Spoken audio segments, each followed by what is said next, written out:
আসসালামু আলাইকুম। সুপ্রিয় দর্শক, আপনাদের সবাইকে স্বাগতম আজকের বিস্তারিত আবহাওয়ার আপডেটে। আজ 10 এপ্রিল শুক্রবার। দেশের উপর দিয়ে একটি সক্রিয় নিম্নচাপের প্রভাব বিস্তার করছে, যার কারণে বিভিন্ন অঞ্চলে কালবৈশাখী ঝড়, বজ্রপাত এবং বৃষ্টির প্রবণতা তৈরি হয়েছে। এই মুহূর্তে চট্টগ্রাম, কক্সবাজার, সিলেট এবং বরিশাল বিভাগের কিছু এলাকায় বিক্ষিপ্তভাবে বৃষ্টি শুরু হয়েছে। বিশেষ করে উপকূলীয় অঞ্চলে দমকা হাওয়া এবং বজ্রপাতের আশঙ্কা বেশি দেখা যাচ্ছে। ঢাকা, ময়মনসিংহ এবং রাজশাহী বিভাগের আকাশ আংশিক মেঘলা থেকে মেঘাচ্ছন্ন রয়েছে। তবে রাতের দিকে এসব অঞ্চলেও হালকা বৃষ্টির সম্ভাবনা রয়েছে। এছাড়া ভারতের ত্রিপুরা ও আসাম অঞ্চলেও বৃষ্টিপাত শুরু হয়েছে, যার প্রভাব বাংলাদেশের পূর্বাঞ্চলেও পড়তে পারে।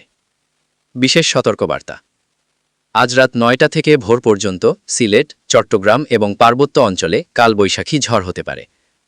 এই সময় বজ্রপাতের ঝুঁকি অনেক বেশি থাকবে, তাই সবাইকে সতর্ক থাকার অনুরোধ করা হচ্ছে।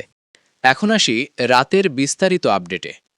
রাত বাড়ার সাথে সাথে দেশের পূর্বাঞ্চল, বিশেষ করে সিলেট, সুনামগঞ্জ, নেত্রকোনা এবং ময়মনসিংহ অঞ্চলে বিক্ষিপ্ত বৃষ্টি ও বজ্রসহ বৃষ্টিপাত হতে পারে।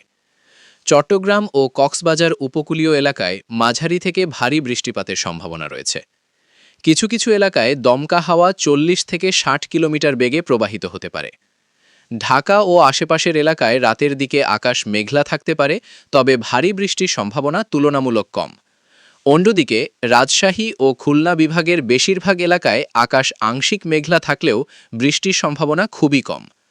কৃষকদের জন্য পরামর্শ: যারা মাঠে কাজ করছেন বা ফসল সংগ্রহ করছেন, তারা অবশ্যই আবহাওয়ার এই পরিবর্তনের দিকে নজর রাখবেন। এখন দেখে নেওয়া যাক আগামীকালের সকাল থেকে দিনের আবহাওয়া পরিস্থিতি। 10 এপ্রিল সকালে দেশের অধিকাংশ অঞ্চলে আকাশ আংশিক মেঘলা থাকবে। সিলেট ও আশেপাশের এলাকায় হালকা বৃষ্টির সম্ভাবনা থাকতে পারে।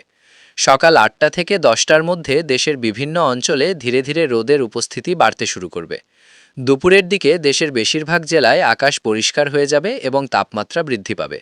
তাপমাত্রা আপডেট: দিনের সর্বোচ্চ তাপমাত্রা 30 থেকে 35 ডিগ্রি সেলসিয়াসের মধ্যে। এখন আসি আগামী 24 থেকে 48 ঘন্টার গুরুত্বপূর্ণ পূর্বাভাসে।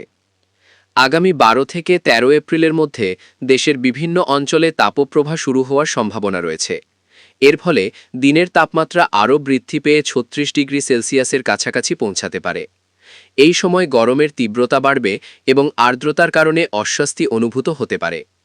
ভারতের আপডেট: পশ্চিমবঙ্গের বেশিরভাগ এলাকায় আকাশ পরিষ্কার থাকলেও উত্তরবঙ্গে সন্ধ্যার দিকে বজ্রসহ বৃষ্টির সম্ভাবনা রয়েছে। এই আবহাওয়ার প্রভাব বাংলাদেশের উত্তরাঞ্চলেও পড়তে পারে। গুরুত্বপূর্ণ সতর্কতা: বজ্রপাতের সময় খোলা জায়গায় না থাকুন। গাছের নিচে আশ্রয় নেওয়া থেকে বিরত থাকুন। অতিরিক্ত গরমে বেশি পানি পান করুন।